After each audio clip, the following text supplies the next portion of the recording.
Bueno, pues aquel verano, el del 2009, Javier y yo siempre estábamos buscando nuevos sitios para acampar, lugares que nadie más conociera. Ya saben cómo es uno cuando tiene 18 años y cree que cada fin de semana es importantísimo. Bueno, llevábamos su iPod en aleatorio durante toda la caminata, y juro que Poker Face sonó como 4 veces porque él no dejaba de retrocederla. Pero sí, solo caminábamos, sin rumbo fijo, hasta que lo vimos entre los árboles. Una cabaña a medio construir, plantada allí, en medio de la nada. Yo no sabía entonces que la última conversación normal que tendría con Javier sería sobre si compartir una cerveza caliente. El lugar era raro, no voy a mentir. Vigas de madera sobresaliendo como un esqueleto. Montones de arena y grava por todas partes. Una hormigonera vieja con óxido chorreando por sus costados. Agujas de pino cubriendo los cimientos. Recuerdo el olor. Pino, claro, pero también algo más. Como a polvo mojado. Y el viento haciendo ese susurro entre las láminas de plástico que aún cubrían algunas ventanas. Javier estaba emocionado. Decía que parecía como si alguien se hubiera quedado sin dinero y hubiera abandonado el sitio. Seguro que tenía razón. Solo una casa de verano sin terminar, ¿verdad? Eso me dije a mí misma. No estábamos rompiendo nada, solo mirando. Pero todo el tiempo sentía que alguien se había ido con prisas. Había una pala clavada en un montón de tierra. Un par de guantes de trabajo sobre una viga, como si fueran a volver en cualquier momento. Javier ya estaba subiendo la escalera al segundo piso. «Vamos», me llamó. «Podemos dormir aquí mismo, sin tiendas, sin bichos. Es perfecto». ¿Y saben qué? Lo seguí, porque eso es lo que siempre hacía. No quería ser la que arruinara el plan. Total, que desplegamos los sacos de dormir allí mismo, en lo que sería la futura sala de estar. E hice lo posible por ignorar esa sensación en el estómago. Esa vocecita, a la que debería haber hecho caso. El lugar se veía distinto cuando el sol empezó a ocultarse. Quiero decir, de día solo era un esqueleto vacío. Pero al anochecer, las sombras se alargaban y los espacios entre las vigas se convertían en rectángulos negros, como puertas a ninguna parte. Y entonces encontramos el hueco del sótano. Solo un cuadrado oscuro en el suelo donde debían ir las escaleras. Miré hacia abajo y no vi el fondo. Tiré una piedrecita. Tardó un par de segundos en golpear. Subía un olor a tierra húmeda, como de una bodega que llevara años cerrada. Javier se rió y dijo que tenía cara de haber visto un fantasma. «No ha venido nadie en semanas. Mira las malas hierbas», dijo. Y llevaba razón. Las malas hierbas crecían altas alrededor de los cimientos. El montón de arena tenía pasto creciendo encima. Supongo que eso debería haberme tranquilizado. Pero no lo hizo. Así que tendimos los sacos cerca de la pared de la chimenea.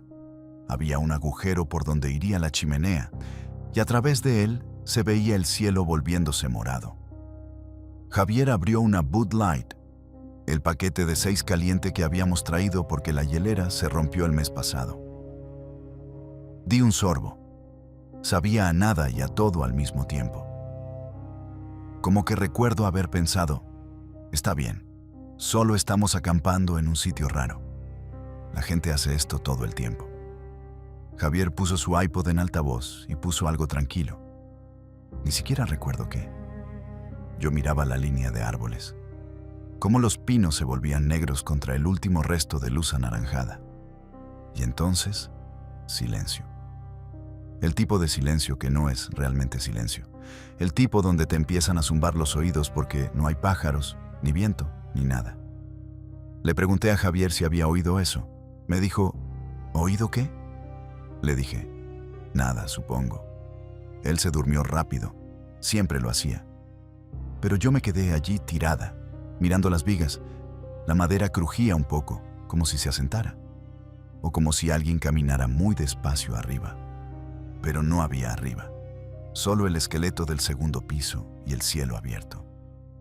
Debo haberme quedado dormida al final, porque lo siguiente que supe era que estaba muy oscuro, muy frío, y algo había cambiado en el aire. Me despertó una luz. No era el sol, eran faros. Barrían las paredes a través de los huecos de la madera contrachapada. Y luego un motor. Una camioneta en punto muerto, cerca. Me incorporé tan rápido que el corazón me dio un vuelco. Javier ya estaba despierto, con la mano en mi brazo. Susurró. Quizás es un turno de noche, pero le temblaba la voz. Un turno de noche, allá afuera, a las 2 de la mañana. El motor se apagó. Se oyeron portazos. 1, 2, luego voces, hombres, graves, casuales, como si hubieran hecho eso cientos de veces. No entendía las palabras, pero el tono era calmado. Demasiado calmado para las 2 de la mañana en medio de la nada. Pero bueno, intenté racionalizar. Los equipos de noche trabajan en verano, ¿no? Seguro que están echando hormigón. Eso me dije. Javier asintió como si también se lo creyera. La camioneta retrocedió acercándose más. Oí bajar la compuerta trasera. Ese chirrido metálico fuerte y luego un golpe. Algo pesado cayó al suelo. Luego arrastres. Un sonido de arrastre espeso y húmedo sobre la grava. Como si alguien tirara de un saco lleno de arena. O de carne. Nos arrastramos hasta el borde del vano donde debería estar la pared. Apoyé mi mano en la espalda de Javier y me asomé lo justo para ver. 2 hombres. No, 3. Uno estaba junto a la caja de la camioneta. Los otros 2 tiraban de algo. Bolsas negras, grandes, de esas que se usan para las hojas, pero estas no estaban llenas de hojas. Por cómo arrastraban, lento, pesado, y por cómo se esforzaban los hombres. Uno gruñó y dijo algo que no entendí. Y entonces oí un crujido. Una ramita se rompió justo debajo de mí. Me quedé helada, pero no era yo. Era uno de los hombres que se adentraba en el límite de árboles. Caminaba hacia los cimientos, hacia donde nos escondíamos. Javier me tiró hacia atrás. Nos pegamos contra la madera fría. Me temblaban tanto las manos que sentía castañetear los dientes. Intenté contener la respiración. Los pasos se detuvieron, justo debajo de nosotros. Entonces una voz, clarísima. Este sitio no es suficientemente profundo. Necesitamos otro pie. No hablaba de nosotros. Hablaba del agujero. Casi lloro del alivio. Pero no me moví.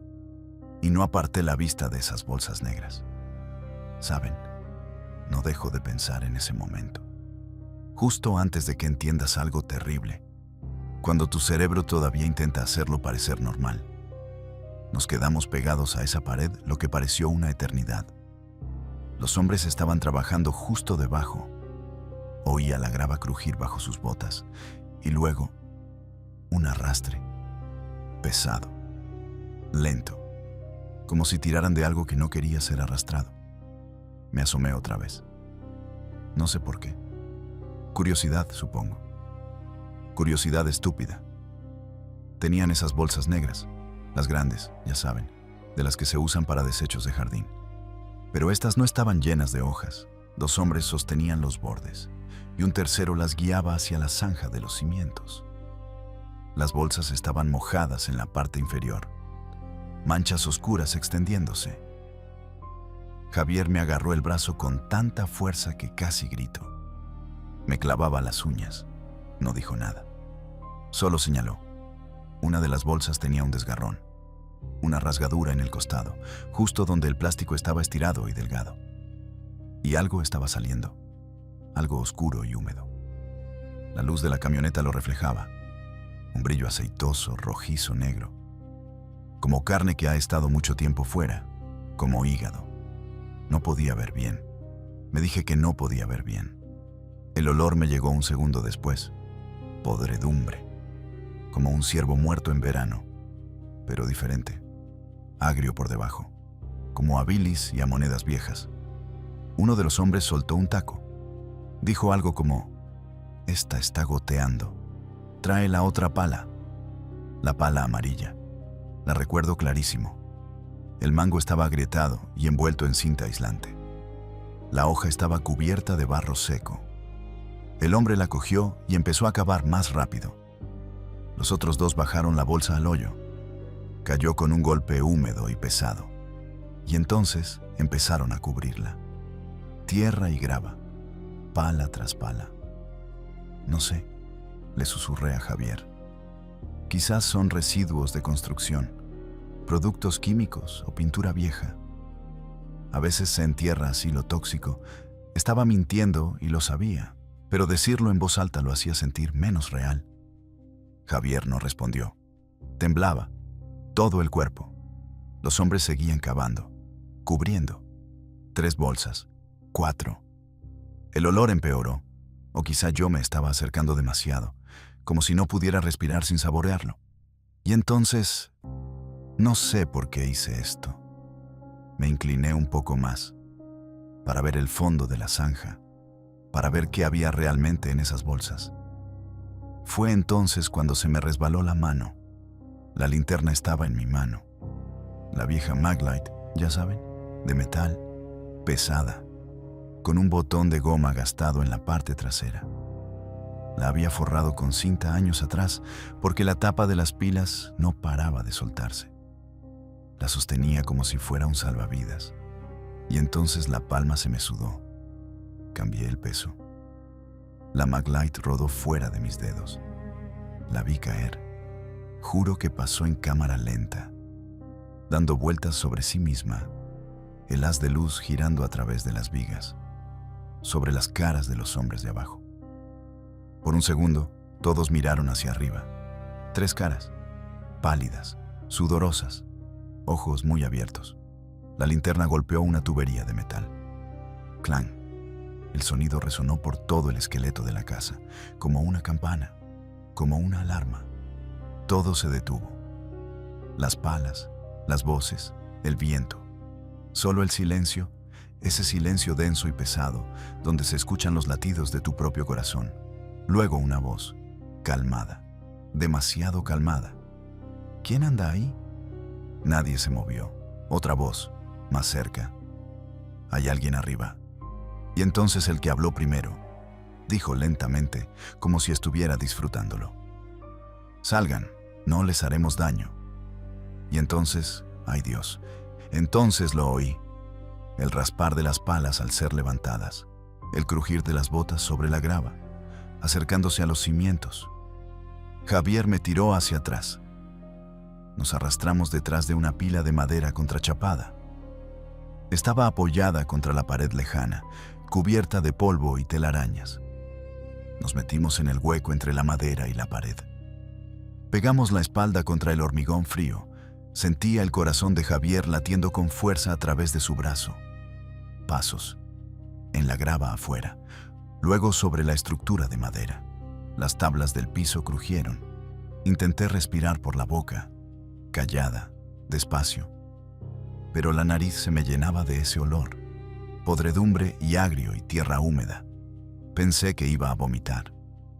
Javier me susurró al oído, tan bajo que casi no lo oí: «Solo están asustados. Podemos explicarles. Es un malentendido». Quería creerlo. De verdad. Los pasos se detuvieron. Justo al otro lado de la madera contrachapada, vi una sombra bajo la rendija. Botas. Botas de trabajo marrones con barro en las puntas. Una voz, justo a nuestro lado: «Revisa el rincón de atrás». La madera contrachapada se movió. Alguien se apoyó en ella. Toda la pila crujió. Crack. Una de las tablas se partió. Y entonces otra voz, desde abajo: «No están ahí. Revisa el hueco del sótano». Las botas se alejaron, hacia el cuadrado oscuro del suelo. Dejé escapar una respiración que no sabía que estaba conteniendo. Pero entonces lo oí. Un sonido que jamás olvidaré. El rasguido de un fósforo. Un encendedor. Una llama parpadeó abajo. Estaban bajando al sótano y solo había una salida. No sé cuánto tiempo estuvimos allí. Minutos, quizás. Horas. El tiempo dejó de funcionar. Los hombres estaban registrando la planta baja. Los oía moverse de un lado a otro. El sótano no tenía nada. Lo comprobaron rápido. Así que subieron otra vez. Se dispersaron. Uno de ellos caminaba directo hacia nuestro rincón. Oía sus botas sobre el suelo de madera contrachapada. Lento, deliberado. Sabía que había alguien. Solo se estaba tomando su tiempo. Javier me agarró del hombro. Tenía la cara blanca en la oscuridad. Sus labios se movían, pero no salía ningún sonido. Luego susurró: yo corro a la izquierda, tú a la derecha, hacia el bosque. Negué con la cabeza. Intenté agarrarlo del brazo, pero él ya se estaba moviendo. Se puso de pie. La madera contrachapada crujió. Los pasos se detuvieron, y entonces Javier salió disparado. A la izquierda, hacia la pared abierta donde terminaba el esqueleto, hacia la línea de árboles. Lo oí pisar la grava afuera, correr, ramas rompiéndose, gritos. ¡Allí! ¡Agárrenlo! Más pasos, fuertes, rápidos. 3 hombres persiguiendo. Me pegué a la pared, esperando, rogando. Y entonces lo oí. Un golpe húmedo. El sonido que hace una pala cuando golpea algo blando, algo que no debería ser golpeado. Un grito, corto, interrumpido. Y luego el silencio. No más pasos, no más gritos. Solo el viento entre los pinos y mi propia respiración. Demasiado fuerte, demasiado rápida. Esperé. No sé cuánto tiempo. Quizás logró escapar. Quizás eso fue solo una rama de árbol. Quizás tropezó y se cayó. Seguí diciéndome eso, una y otra vez. Pero lo sabía. En el fondo, lo sabía. Los hombres no volvieron. Ni voces, ni palas. Solo el motor de la camioneta al encenderse. Los faros barrieron las paredes una vez más. Y luego el sonido de la camioneta alejándose. Grava escupida. Motor perdiéndose. Estaba sola.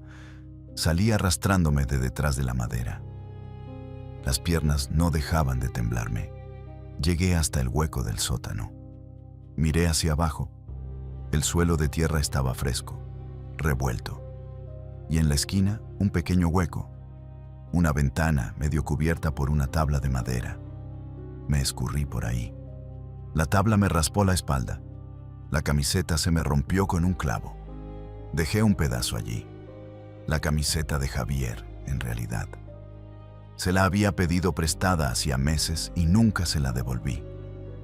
Un trozo de tela a cuadros colgando de ese clavo. Y entonces estaba afuera, en la oscuridad, en el bosque. Corrí, no llevaba zapatos, solo calcetines. Me duraron unos 10 minutos antes de que las zarzas los destrozaran. Recuerdo la sensación de las agujas de pino y las piedras afiladas cortándome los pies. Pero no paré. No podía. El bosque estaba completamente oscuro. Ni luna ni estrellas. Solo las formas de los árboles y el sonido de mi propia respiración. Corrí hasta que me ardieron los pulmones, hasta que las piernas me fallaron. Entonces me levanté y volví a correr. Crucé un arroyo en algún momento. El agua estaba fría. Resbalé en una roca y me hundí. Salí a la superficie sin aliento. Seguí adelante. Nadie me siguió. No sé por qué. Quizás pensaron que moriría allí afuera. Quizás no les importó. Después de horas, no sé cuántas, vi luces, faros, una carretera. Salí tambaleándome al arcén. Tenía los pies sangrientos, la camiseta rota, las manos me temblaban tanto que no podía ponerme derecha. Un camionero se detuvo. Un señor mayor con barba canosa. Me preguntó si estaba bien. No pude contestar. Solo señalé hacia el bosque. Me dejó subir a la cabina. Su radio CB sonaba algo suave. Hey there, Delilah, lo recuerdo. Eran las 5 de la mañana. El cielo empezaba a aclarar. La policía volvió al amanecer. Me senté en la comisaría durante horas. Volvieron y me dijeron que el sitio estaba vacío. Ni camioneta, ni bolsas, ni hombres, ni Javier. Solo una cabaña a medio construir. La tierra se veía recién removida en las zanjas de los cimientos. Pero cuando cavaron, unos pocos centímetros, ni siquiera profundo, no encontraron nada. Sin pruebas, sin cuerpo, sin sangre, me enviaron a casa. Mis padres pensaron que me había perdido, que tuve una crisis, que inventé una historia. Lo entiendo. Una adolescente, sola en el bosque, traumatizada. Querían creer que todo estaba en mi cabeza, pero yo sé lo que vi, sé lo que oí. Ese golpe húmedo, ese grito corto. Nunca volví a dormir con las luces apagadas. Han pasado años y aún reviso las cerraduras 3 veces. Sigo saltando al oír pasos sobre la grava. Ya saben cómo es cuando ya no puedes confiar en el silencio. Pero bueno, esa es la historia. No la cuento a menudo. Total, nadie la cree, excepto que a veces, tarde en la noche, pienso en ese pedazo de camisa a cuadros. Sigue colgado de ese clavo, en algún lugar allá afuera. Y me pregunto si alguien lo habrá encontrado alguna vez.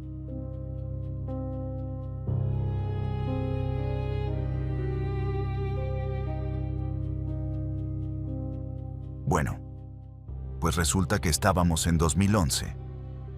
Acababa de comprarme un Ford Explorer usado y me sentía el rey del mundo. ¿Sabéis esa sensación?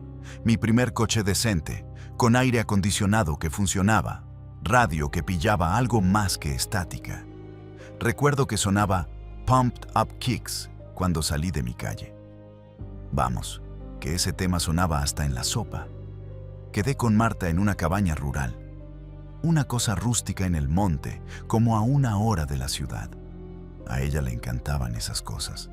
Pinos, chimenea, lo que sea. A mí me daba igual, solo quería que la noche saliera bien. Así que metí la dirección en el navegador, me recliné y arranqué.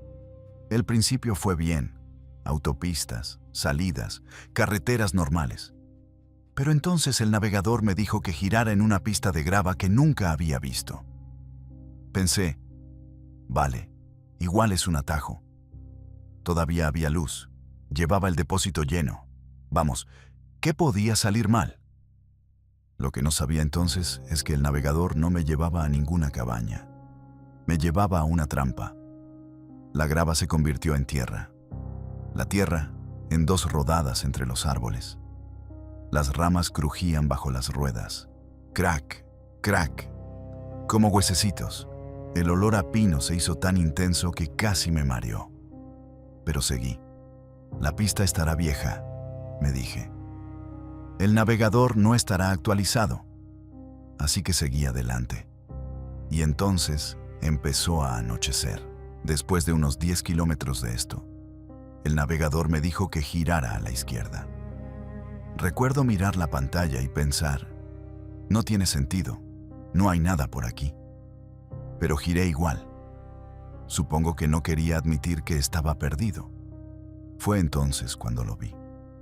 Un cruce con un tocón quemado justo en medio. Alguien había tallado algo, pero estaba demasiado oscuro para leerlo. Me quedé un momento allí. El motor al ralentí. Los faros hacían que el tocón pareciera un diente negro. Tomé el desvío de la derecha. El navegador recalculó y dijo que llegaría en 12 minutos. Vale, bien. Seguí. La pista empeoró. Los árboles se acercaban. Y entonces, 15 minutos después, el navegador dijo, ha llegado a su destino. Pero no había ninguna cabaña. Solo otra vez ese mismo tocón quemado. Recuerdo quedarme mirándolo fijamente, las manos aún en el volante. El reloj del salpicadero marcaba las 8:47. Dije en voz alta, eso no es posible. Ya sabéis cómo es. Quieres creer que hay una explicación. Así que di la vuelta. Recorrí el mismo tramo otra vez. Vi cómo el navegador contaba los kilómetros que faltaban y al final El tocón, el mismo ángulo, la misma cicatriz negra, el mismo olor a tierra húmeda y ceniza. Bajé con mi mechero Zippo. Lo encendí. La llama me mostró el tocón de cerca. No estaba solo quemado. Lo habían prendido fuego a propósito, más de una vez. Y lo tallado no era un nombre ni un símbolo. Era una marca de cuenta. Una línea. Luego otra. Luego otra. Conté 6. Seguro que es una falla del GPS, pensé. Pasa. Vamos, estamos en 2011. La tecnología no es perfecta. Pero el tocón tenía 6 marcas. Y yo era el 7º coche de esa noche. Volví al Explorer y traté de pensar. El navegador no servía para nada. Todas las rutas que me daba terminaban en el tocón, así que hice lo que cualquiera haría. Lo apagué y decidí guiarme por el sol. Pero el sol ya no estaba. Se había puesto hacía unos 20 minutos. Solo me quedaba la última luz filtrándose entre los árboles. Me dirigí al oeste, o al menos a lo que creía que era el oeste. Y entonces, el bosque cambió. La pista se estrechó. Las ramas arañaban el Explorer por los 2 lados. Podía oler el motor calentándose, ese olor metálico, como a quemar monedas. Y el silencio. No sabes lo que es el silencio hasta que estás en medio del bosque sin radio, sin viento, sin animales. Solo el zumbido de tu propio miedo. Miré el móvil. Sin cobertura, ni una sola barra. Lo levanté hacia la ventana como un idiota. Nada. La luz de la gasolina llevaba un rato encendida. Miré el cuentakilómetros. Había recorrido más de 60 kilómetros desde que salí de la carretera principal. La cabaña se suponía que estaba a unos 30 kilómetros. Entonces, ¿dónde demonios estaba? Me detuve. Dejé las luces encendidas. Bajé y abrí el maletero. Había una garrafa de gasolina de repuesto, vacía. Pensé llenarla la semana pasada. Cerré el maletero de un portazo y me quedé allí de pie. Quizás solo tomé un desvío equivocado, pensé. Pasa. La gente se pierde todo el tiempo. Pero no había visto otro coche, ni una casa, ni una luz. Solo el tocón y las marcas. Volví al asiento del conductor y giré la llave. El motor tosió, pero arrancó. Me quedaba gasolina para 10 kilómetros, quizá menos. Y entonces vi algo, unos 50 metros más adelante, en el resplandor de los faros. Un cartel clavado en un pino. No lo había notado antes. Chapa oxidada, letras pintadas a mano. Volví a bajar. Caminé hacia él. Mis pisadas sobre las acículas sonaban demasiado fuertes. El cartel decía: Camino privado. Da la vuelta. Hace 10 años 3 coches murieron aquí. Me quedé allí leyéndolo una y otra vez. 3 coches. 6 marcas en el tocón. Y mi motor seguía funcionando detrás de mí. Ya sabéis cómo es eso de que lees algo y tu cerebro se niega a procesarlo. Me quedé mirando el cartel lo que parecieron 5 minutos. Camino privado. Da la vuelta. Hace 10 años 3 coches murieron aquí. Las letras, escritas con rotulador, todas desteñidas y desangrándose sobre el óxido. Alguien lo había hecho a mano. Me dije que era una broma, algún chaval del pueblo gastando una broma, o un propietario paranoico. Vamos, la gente hace eso, ¿no? Ponen carteles falsos para mantener alejados a los desconocidos. Pero el olor a podredumbre estaba en todas partes. No solo el tocón. Todo el bosque olía a algo que llevaba años descomponiéndose. Y entonces una brisa susurró entre los árboles. No fuerte, solo lo suficiente para mover las ramas. Sonó como si alguien dijera mi nombre, o quizá me lo imaginé. Volví al Explorer. Los faros seguían encendidos, el motor seguía funcionando, y por un segundo creí ver movimiento en el asiento trasero. Pero cuando miré otra vez, no había nada. Solo mi chaqueta. Me subí y cerré la puerta. El reloj marcaba las 9:15. Llevaba más de una hora dando vueltas en círculo. La aguja de la gasolina marcaba por debajo de E. Me quedé con las manos en el volante, sin moverme. ¿Sabéis esa sensación de estar tan cansado y asustado que tu cerebro se rinde? Ese era yo. Ya no quería pensar, solo quería despertar. Pero el cartel seguía allí, y el tocón, y las 6 marcas. Puse la marcha atrás. Avancé unos 15 metros hacia atrás, y entonces vi algo que no había notado antes. Detrás del cartel, medio escondida entre los arbustos, había un zapato. Solo uno. Una zapatilla blanca de mujer, cubierta de barro. Alguien la perdió haciendo senderismo, pensé. La gente pierde cosas en el bosque, pero la zapatilla estaba atada, con cuidado, como si alguien se la hubiera quitado y la hubiera dejado allí. Tenía que mear. Sé que es estúpido mencionarlo, pero es verdad. Tanta adrenalina y mi cuerpo solo necesitaba hacer pis. Así que dejé el motor encendido. No iba a ser tan tonto de apagarlo sin gasolina. Y me adentré unos 6 metros entre los árboles. El suelo estaba blando. Hojas húmedas y acículas de pino. Cada paso hacía crack, como si pisara huesos. Encontré un árbol grande e hice lo que tenía que hacer. Todo el tiempo manteniendo la vista en el Explorer. Los faros eran mi única luz. Y entonces lo oí. El motor se aceleró. No el ronroneo al ralentí que llevaba. Una acelerada de verdad, como si alguien hubiera pisado el acelerador. Me di la vuelta, aún subiéndome la bragueta, y vi cómo mi Ford Explorer empezaba a avanzar despacio. Al principio. Luego más rápido. Corrí. Crack, crack, crack bajo mis pies. El olor agrio, mi propio sudor, mi propio miedo, me llenó la nariz. Llegué a la puerta del conductor y tiré del tirador. Cerrado con llave. Podía ver las llaves. Seguían en el contacto. Las vi colgando. Pero no había nadie dentro. El volante giró solo. El Explorer se alejó de mí, los faros barriendo los árboles, y se dirigió directo hacia el tocón. Lo perseguí durante unos 10 segundos. Pero no corro más que un coche. Desapareció en la curva, y entonces oí cómo el motor se paraba. Se apagó. Silencio. Me quedé allí a oscuras. Mis llaves estaban en ese coche. Mi móvil en ese coche. Mi cartera. Todo. Susurré para mis adentros. Esto no está pasando. Quizá lo dejé en punto muerto. Quizá rodó. Pero lo había dejado en posición de estacionamiento. Siempre lo dejo en P. Y entonces oí pasos. No los míos. Detrás de mí. Lentos, pesados, que venían desde la dirección del tocón. No me di la vuelta. Es decir, todos mis instintos me decían que corriera, pero las piernas no me respondían. Los pasos se detuvieron a unos 3 metros detrás de mí. Podía oler algo metálico. Sangre o hierro o monedas viejas.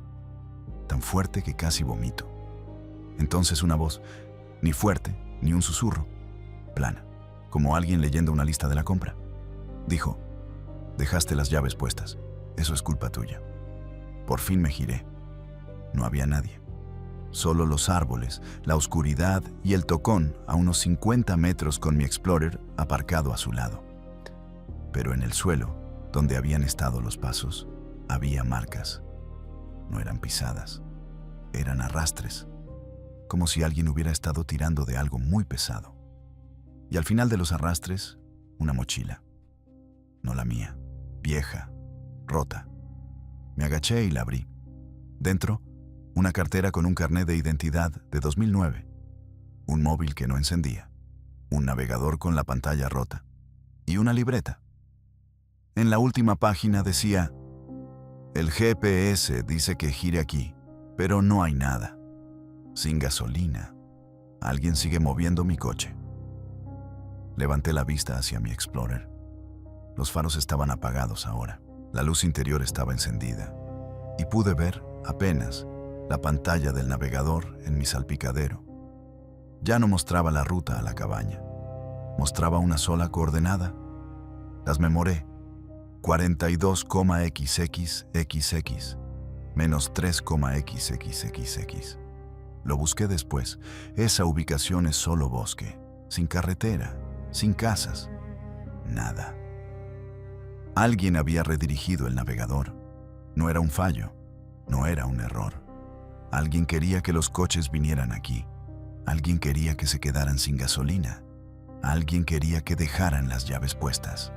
Y entonces mi Explorer empezó a dar marcha atrás, sin luces, sin nadie dentro.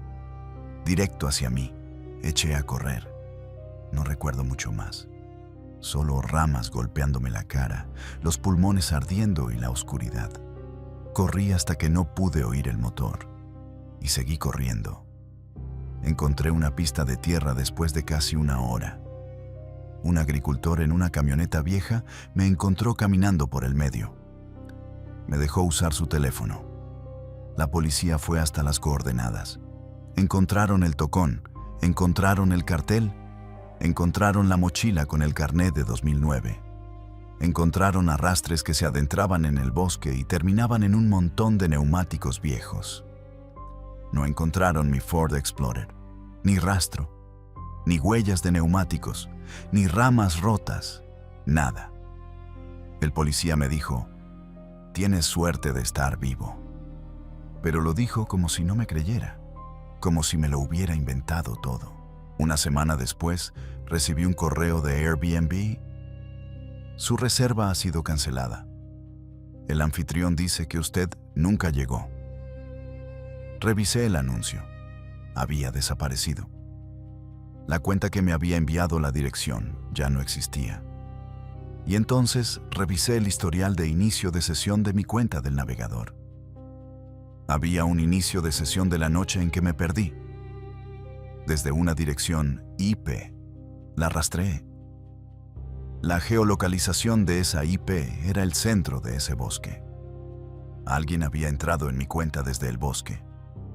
Alguien había cambiado mis coordenadas de destino mientras yo conducía. Así que, bueno, ya no conduzco. No uso navegador. No me acerco a los bosques. Y a veces, por la noche, oigo un motor al ralentí fuera de mi apartamento. Cuando miro por la ventana, no hay nada. Pero el olor a podredumbre me sigue hasta dentro. Y sé que él sigue ahí fuera, esperando al próximo coche.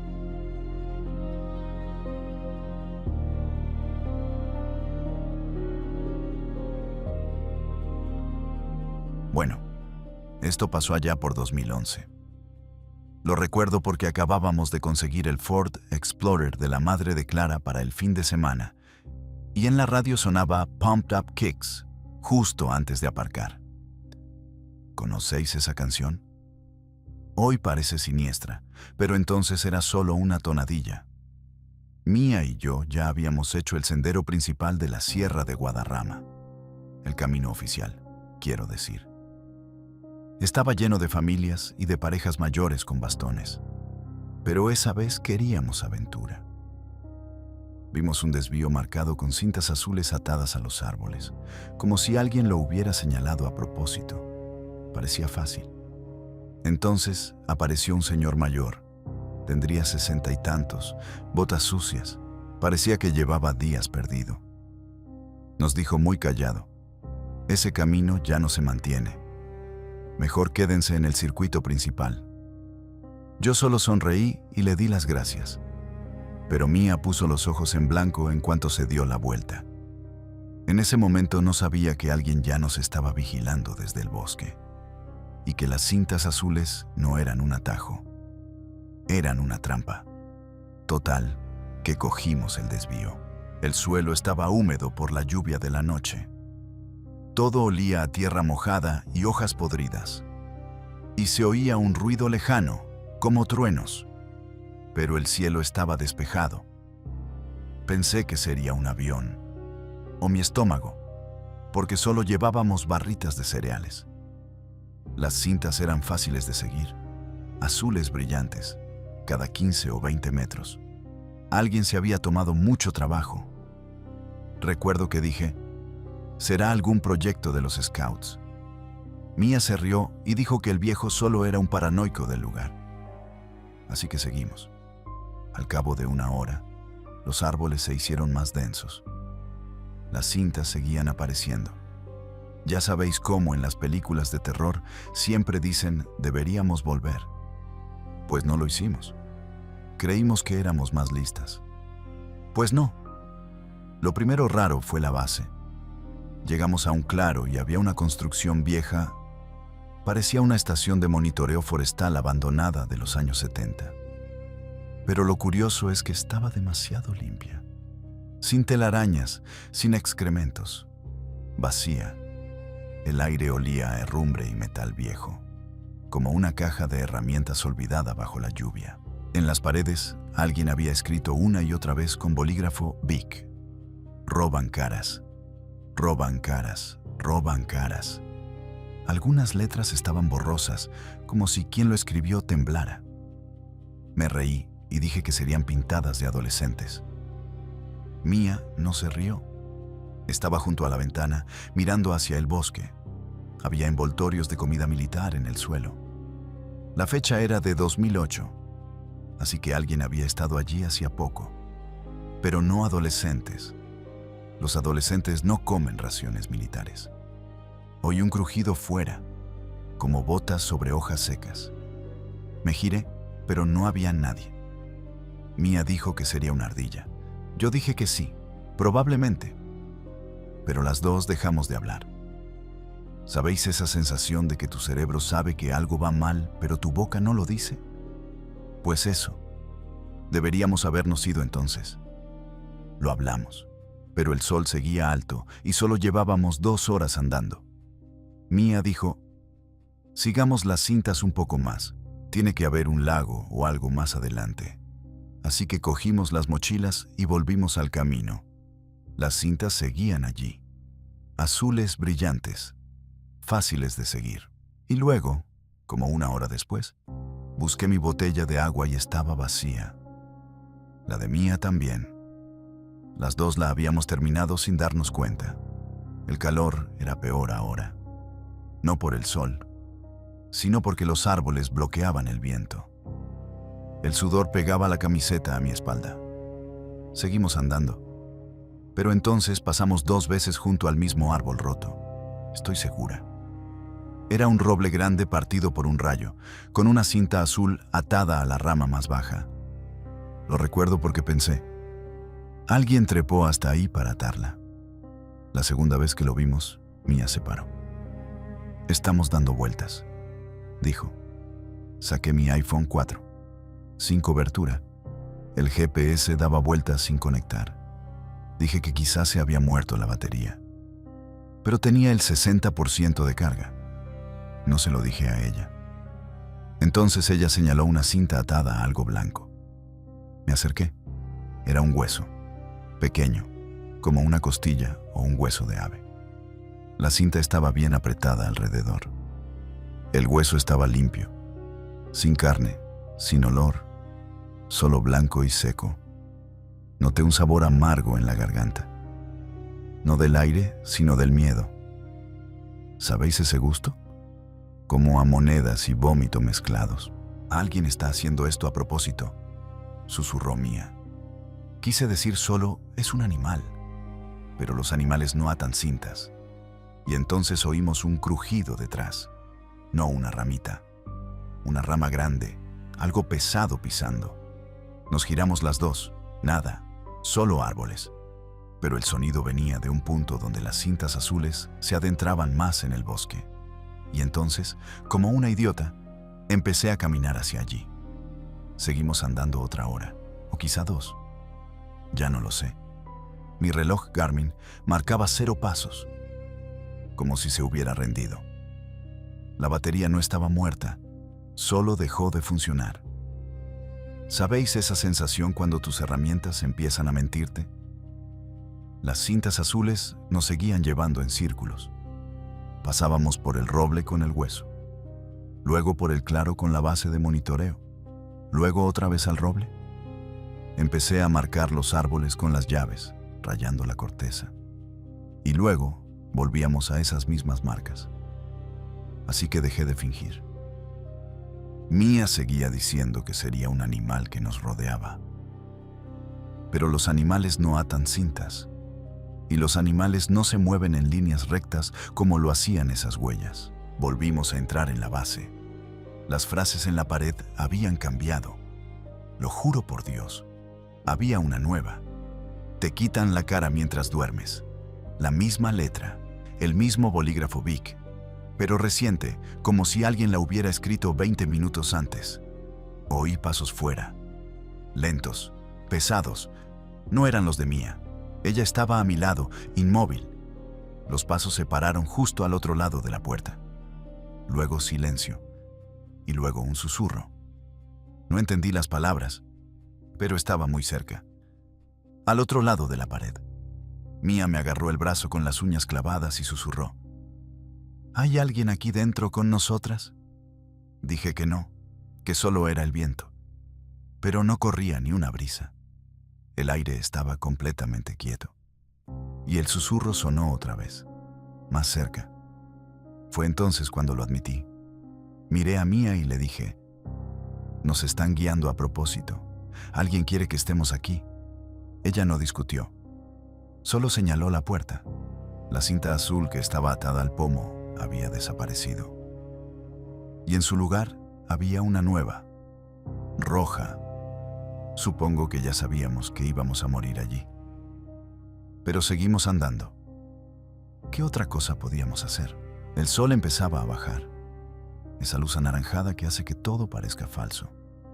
Encontramos un tronco hueco cerca del claro. Algo sobresalía. Tela de camuflaje. Lo tiré. Una mochila. De estilo militar. Pesada. Dentro, docenas de cintas azules, idénticas a las de los árboles. Además, un inhibidor de GPS con pilas Energizer aún calientes. Unos prismáticos. Y un mapa topográfico impreso de 2010. En el mapa, alguien había escrito con rotulador negro: siempre siguen las azules. Me temblaban las manos. Todo el cuerpo me temblaba. La mochila olía a podrido. No era el tronco, solo la mochila. Como si algo muerto hubiera estado dentro mucho tiempo. Mía dijo que quizá era un botiquín de emergencia de algún excursionista perdido. Quise creerla. Pero no pones un inhibidor de GPS en un botiquín de emergencia. No llevas 50 cintas idénticas a menos que las estés atando a los árboles. Oí un chasquido detrás. Una rama rompiéndose, muy cerca. Demasiado cerca para ser un animal. Me giré. Nada.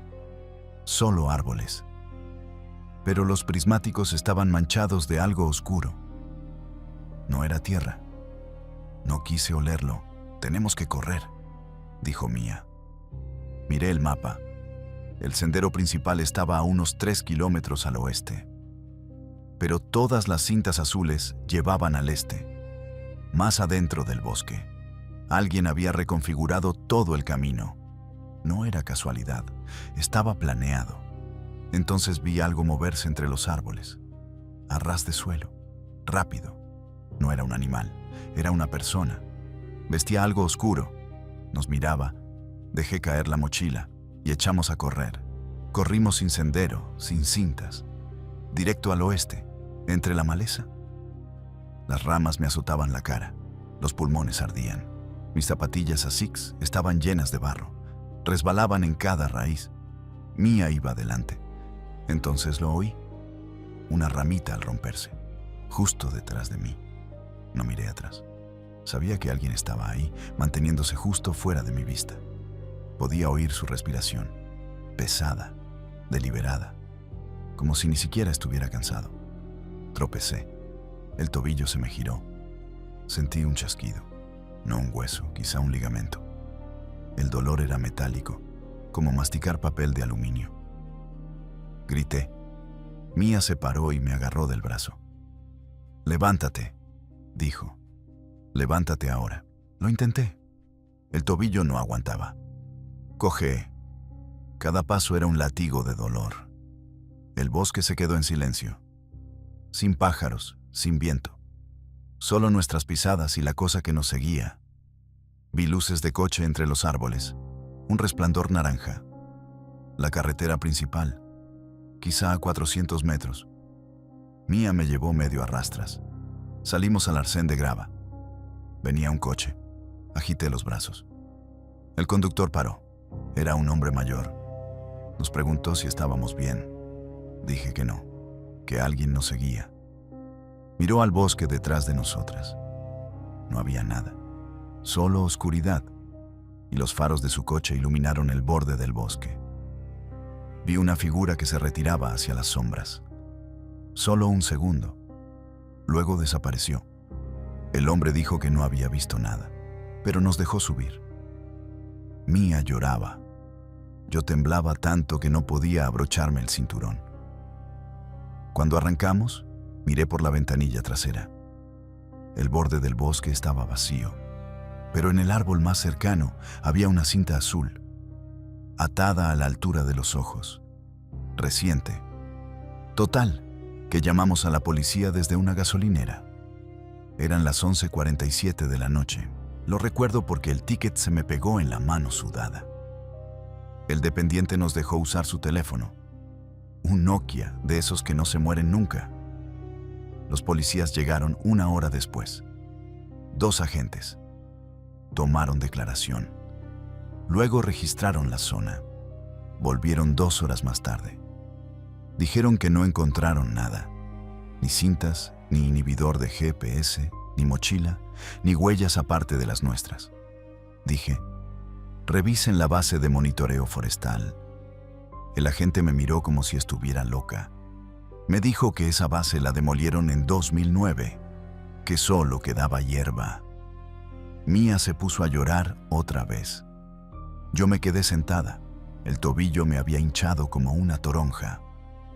El policía nos preguntó si habíamos bebido o tomado algo. Dije que no. No me creyó. Nos llevaron de vuelta al Explorer. Seguía allí. Las cintas azules del desvío también habían desaparecido. Todas. Como si nunca hubieran existido. Al día siguiente vino un guarda forestal.